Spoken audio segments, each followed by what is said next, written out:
नमस्कार मित्रों। तो अब परत दर परत जो घोटाले हुए थे शिक्षा विभाग में, उसकी अब पोल खोल शुरू हो चुकी है। परत दर परत सच्चाई अब सामने आने लगी है और ये सारी सच्चाई सामने लाने के क्रम में बंशीधर बजवासी जी ने एक मामूली सवाल रखा, जो कि मुजफ्फरपुर जिले के लिए ही सिर्फ सवाल था। लेकिन चूंकि ये मामला पूरे बिहार का है कि समरसेबुल घोटाला हुआ, समरसेबुल में जो राशि खर्च होनी चाहिए उसकी कई गुने ज्यादा बिल पर, वाउचर पर साइन करवाया गया है मास्टर लोगों से, जबरदस्ती साइन कराया गया है। और समरसेबुल का जो क्वालिटी है वो थर्ड क्लास के फोर्थ क्लास में भी नहीं आने वाला है, वैसा घोटाला सामने अब आया है। तो घोटाले बहुत सारे जो विभाग में हुए हैं उसमें कई तरह के घोटाले हुए हैं, जो कि आप लोग अच्छी तरह से इसके बारे में आप लोग जान रहे हैं। जिसके अंतर्गत आपको मैं कुछ घोटालों का नाम बता दूं, जैसे कि समरसेबुल घोटाला हो गया, बर्तन खरीद घोटाला हो गया, डेस्क बेंच खरीद घोटाला हो गया, जो बच्चों का खेल सामग्री का किट था उसका घोटाला हो गया, बच्चों का जो विज्ञान किट था उसका घोटाला, 1, 2, 3 के लिए जो बैग, जो सामग्री दी गई थी पठन करने के लिए, उसमें जो घोटाला किया गया है। इसके अतिरिक्त जो प्रीफैब स्ट्रक्चर, जो टीन का घर बनाया गया है स्कूलों में, उसमें भी बड़ी अनियमितता की गई है। और ये सारे घोटालों का राज पर्दाफाश करने का काम बंशीधर बजवासी जी ने किया है। लगातार उन्होंने वीडियो के माध्यम से, अपने इंटरव्यू के माध्यम से लगातार शिक्षकों को भी जागृत किया है, आम जनता को भी जागृत करने का काम किया है। आज के पाठक भले ही इस विभाग में अब नहीं वापस लौट पाएंगे, क्योंकि उनकी विभाग को सरकार के द्वारा बदल दिया गया है। सरकार ने उन्हें भूमि सुधार विभाग में अपर मुख्य सचिव बना दिया है। लेकिन बात यहां सिर्फ समाप्त इससे होने वाली नहीं है कि विभाग उनका चेंज हो गया है, क्योंकि पद पर कोई भी आते रहेंगे जाते रहेंगे। लेकिन जो उनके द्वारा, जो उस समय तत्कालीन जब वो थे, उस समय जो आदेश उनका निकला था, उसके आदेश के आलोक में जो जो भी कार्य किए गए हैं, उन सारे चीजों पर बिंदुवार बंशीधर बजवासी के द्वारा लगातार आरोप लगाया गया। यहां तक कि जो गैर संवैधानिक आदेश निर्गत हुए थे, छुट्टी कटौती का मामला हो, गर्मी की छुट्टी का कटौती का मामला हो, या फिर अन्य सारी जो जांच की प्रक्रिया है, उन सारी चीजों को अगर देखा जाए कि आपसे कनिए लोगों को आपकी जांच करने का उन्हें आदेश दे दिया गया। यहां तक ही बात नहीं रुकी, बल्कि ये बात और आगे चली गई, और वह था कि प्राइवेट एजेंसी से आदमी रख करके पैसे की उगाही की दृष्टि से शिक्षकों का जांच, सरकारी शिक्षकों का जांच, आप समझ सकते हैं कि सरकारी शिक्षकों का जांच एक प्राइवेट एजेंसी कर रही है।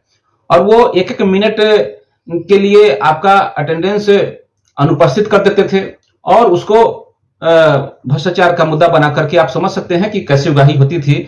और ये जो लोग उसमें, जो लोग भी इसमें इस चीज से प्रभावित हुए हैं, वो लोग अच्छी तरह से आपको बता सकते हैं। क्योंकि जिस तरीके से हाजिरी काट देना, फिर हाजिरी को चूंकि आप जब उनसे मिलते हैं सुधार करवाने के लिए, तो उनके द्वारा पैसे की मांग की जाती थी।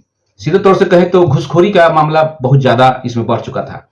तो के पाठक जी का जो कार्यशैली रहा है, उस कार्यशैली के तहत बजवासी जी ने समरसेबुल के अंतर्गत जो बिहार में जितने भी कार्य किए गए हैं, स्कूलों में समरसेबुल लगाने का काम किया गया है, तो बजवासी जी ने, चूंकि कागजी मामले में बजवासी जी बहुत ही अच्छा काम करते हैं और कोर्ट में वो इस मुद्दे को लेकर के जाने वाले हैं। साथ ही साथ जांच चल रही है डीएम के द्वारा, तो कहीं ना कहीं वो सारी चीजों को, जो सबूत है उसको इकट्ठा करना चाह रहे थे। इसी क्रम में उन्होंने जो अपने फेसबुक के अकाउंट के माध्यम से उन्होंने कुछ लोगों, सभी लोगों से ये मांग की थी कि कहां कहां समरसेबुल लगाया गया है, उसकी काम की क्या स्थिति है, वो कैसा काम कर रहा है।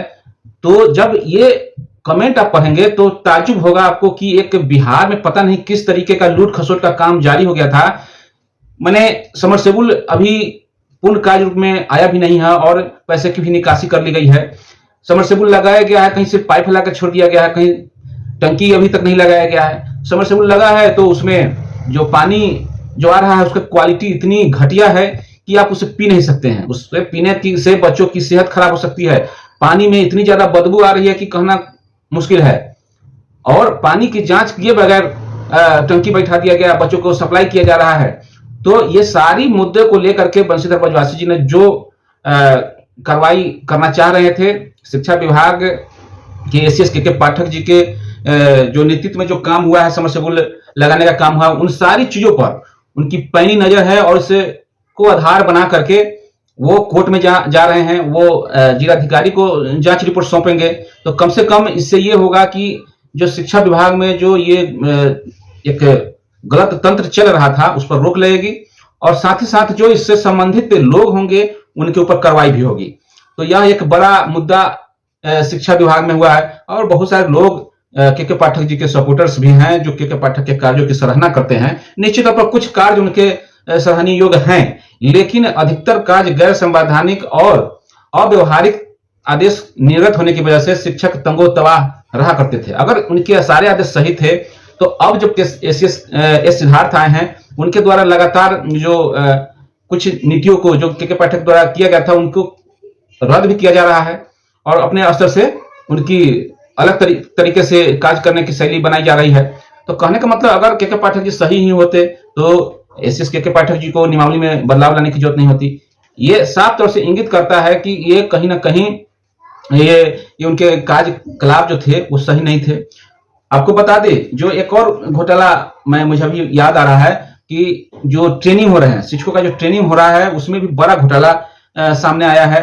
लोग ट्रेनिंग जो जिस रूप में चाहिए लेना वो नहीं ले पा रहे हैं, क्योंकि ट्रेनिंग दिया ही नहीं जा रहा उस तरीके से, और वहां पर व्यवस्था की कमी है, खाने की कमी है, खाने में जो मेनू होना चाहिए उसके आधार पर खाना नहीं मिल पा रहा है, रहने की व्यवस्था सही नहीं है, बाथरूम लैट्रिन की स्थिति सही नहीं है। तो आखिर जो ट्रेनिंग पर जा रहे हैं वो कैसे रहेंगे?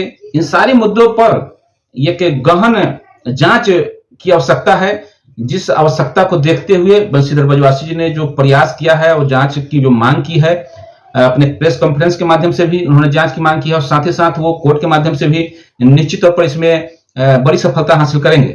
तो आप सभी को बता दें कि इस वीडियो के माध्यम से हम इतना कहना चाहेंगे कि इस वीडियो को आप लोग ज्यादा से ज्यादा शेयर कीजिए। साथ ही साथ आप लोग भी कमेंट के माध्यम से ये जरूर बताएं कि कहां कहां समरसेबल का घोटाला हुआ है, कहां कहां थाली घोटाला हुआ है, या किसी अन्य तरीके का जो भी घोटाला हुआ है, आप कमेंट के माध्यम से अपनी बातों को यहां जरूर रखें, ताकि इसके माध्यम से भी, और साक्ष्य सहित रखेंगे तो ज्यादा बेहतर होगा। और भी ज्यादा बेहतर रूप से आप कमेंट करना चाहते हैं या जानकारी देना चाहते हैं तो मेरे व्हाट्सएप नंबर पर भी आप मैसेज कर सकते हैं, टेलीग्राम पर भी मैसेज कर सकते हैं, या ईमेल कर सकते हैं। आप साक्ष्य सहित सारी बातों को आप हमें भेज सकते हैं, ताकि हम बंशीधर ब्रजवासी जी को वो सारे साक्ष्य उपलब्ध करा सकें, ताकि आपकी लड़ाई जो है, जो संवैधानिक लड़ाई है, जो आपके मान सम्मान की लड़ाई है, उस लड़ाई को सही तरीके से सही जगह पर पहुंचाया जा सके। इसके लिए आप सबका सहयोग आवश्यक है, और बंशीधर ब्रजवासी जी जब आगे बढ़े हैं तो उनके कदम से कदम मिलाकर चलने की आवश्यकता है। और आपको बता दें कि आचार संहिता खत्म है, एक आंदोलन की भी आवश्यकता महसूस की जा रही है। तो निश्चित रूप से आगे क्या होगा, ये जब शिक्षा एकता मंच की बैठक होगी तो सब सामने निकल के आएगी, और आंदोलन जरूर होगा, क्योंकि आंदोलन की जो बात कही जा रही थी, या आचार संहिता खत्म होने के बाद आंदोलन की बात कही जा रही थी, तो निश्चित तौर पर इसकी आवश्यकता है।